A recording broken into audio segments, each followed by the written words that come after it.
نحمدہ و نصلی و نسلم علی رسولہ الکریم اما بعد فاعوذ باللہ من الشیطان الرجیم بسم اللہ الرحمن الرحیم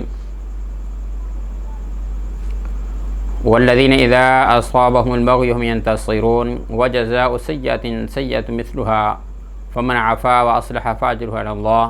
انہ لا يحب الظالمین صدق اللہ العظیم و صدق رسولہ النبی الکریم الامین۔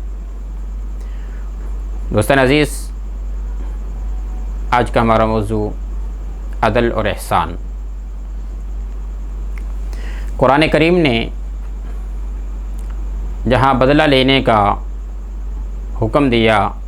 اس کی اجازت دی، ساتھ ہی معاف کرنے کی بھی اصطلاح استعمال کی، تو وہ اسلام کی اصطلاح میں وہ کہلاتا ہے عدل اور احسان۔ تو آج کا ہمارا موضوع یہی ہے۔ اللہ تبارک و تعالیٰ نے اس چیز کو کئی جگہ پر قرآن مجید فرقان حمید میں ارشاد فرمایا۔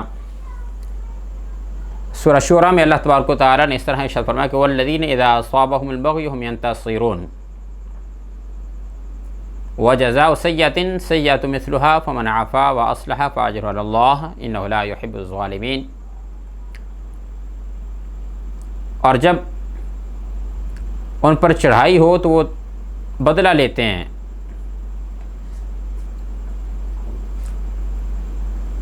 اور برائی کا بدلہ اسی کی مثل برائی ہے، لیکن فمن عفا واصلح فاجرہ علی اللہ، لیکن جس نے معاف کیا اور نیکی کی تو اس کا اجر اللہ کے ذمہ ہے، اور اللہ ظالموں کو پسند نہیں کرتا۔ تو اس جملے کا معنی کیا ہے کہ اللہ ظالموں کو پسند نہیں کرتا، یعنی اگر کسی نے کسی کے ساتھ زیادتی کی ہے تو جتنی زیادتی کی گئی ہے اسی کی مقدار بدلہ لینے کا وہ حقدار ہے، اس سے زائد کا بدلہ لینے کا وہ حقدار نہیں ہے۔ اگر اس سے زائد کوئی عمل کرے گا جواباً، تو جہاں پہلے وہ ظالم تھا تو جب یہ زائد عمل کر کے بدلہ لے گا تو پھر یہ بھی ظالموں کے صف میں شامل ہو جائے گا۔ تو اسلام ہمیں عدل اور احسان کی میانہ روی کے درمیان رہنے کی تعلیم دیتا ہے۔ اسلام نے ہمیں ایک ایسا نظام تشکیل دیا کہ عدل اور احسان کے امتزاج کے ذریعے سے، کہ جس سے ایک طرف اجتماعی زندگی کا تحفظ بھی ہوتا ہے، عدل کا نظام، برابری کا نظام، انصاف کا نظام، اور دوسری طرف فرد اور معاشرے کی اخلاقی تکمیل، اخلاقی مزاج کو تقویت بھی دیتا ہے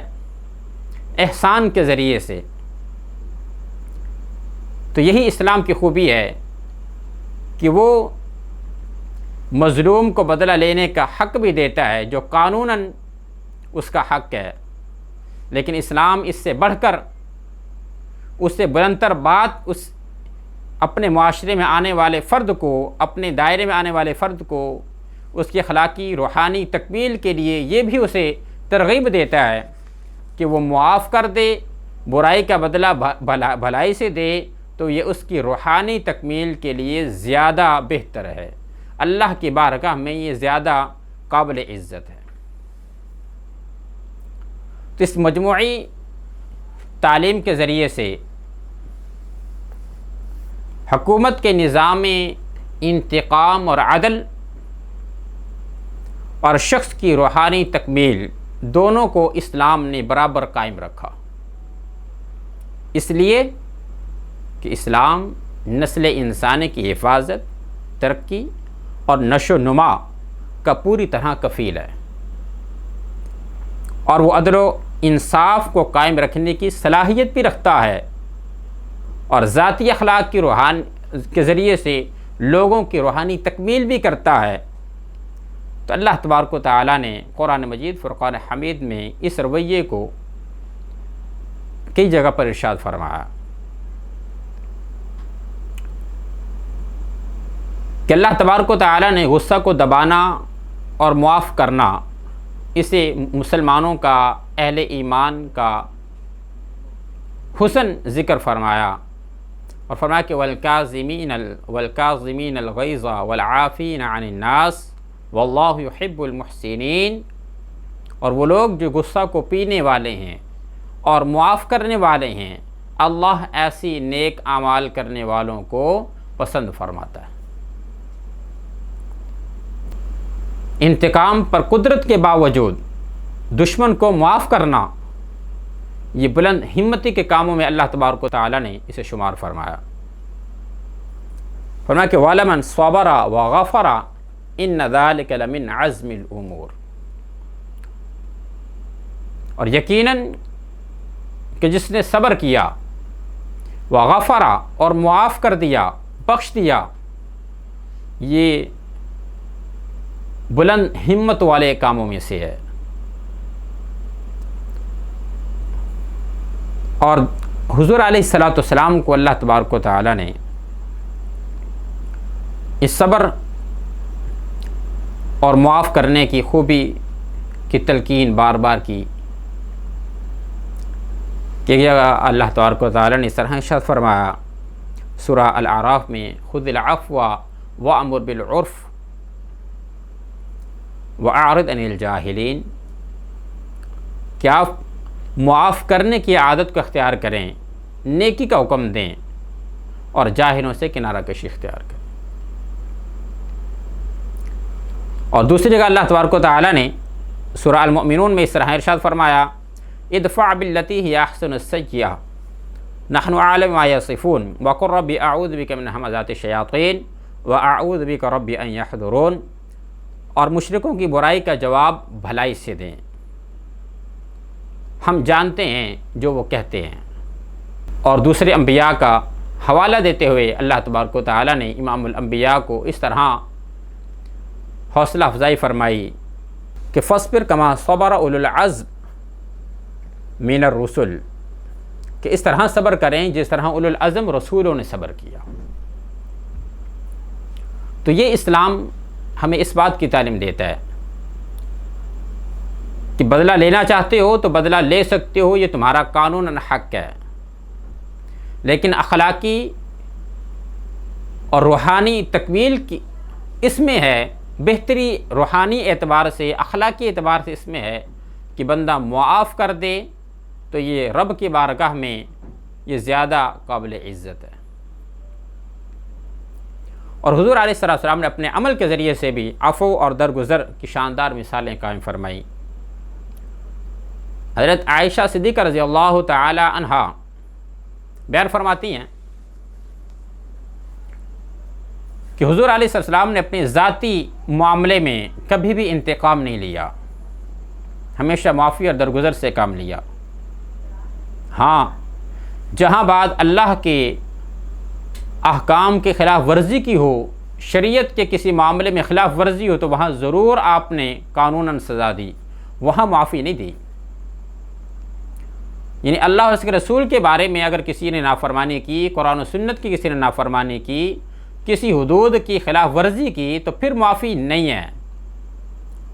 ہاں، جہاں ذاتی معاملے کی بات ہو تو وہاں حضور نے ہمیشہ معاف فرمایا۔ اور حضرت انس بن مالک رضی اللہ تعالی عنہ حضور کے عفو اور درگزر کی تعلیم کو اس طرح بیان فرماتے ہیں کہ میں نے کبھی بھی کوئی ایسا معاملہ قصاص کا نہیں دیکھا کہ جس میں حضور علیہ السلام نے عفو اور درگزر کی ترغیب نہ دی ہو۔ ان فریق ثانی کو جن کا مقتول ہوا ہے، انہیں اپنے فیصلہ سنانے سے پہلے یہ ترغیب ضرور دی کہ اگر وہ معاف کر دیں تو ان کے لیے زیادہ بہتر ہے۔ پھر اگر وہ معاف کرتے تو معاملہ ختم ہوتا، نہ کرتے تو قانوناً حضور علیہ السلام اپنا فیصلہ صادر فرماتے۔ تو دوستان عزیز،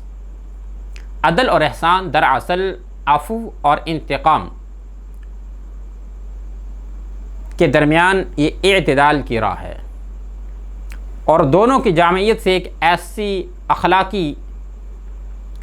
فضا قائم ہوتی ہے کہ جو انسانی قدروں کے تحفظ اور لطیف احساسات کی پرورش کا باعث بنتی ہے۔ تو یہی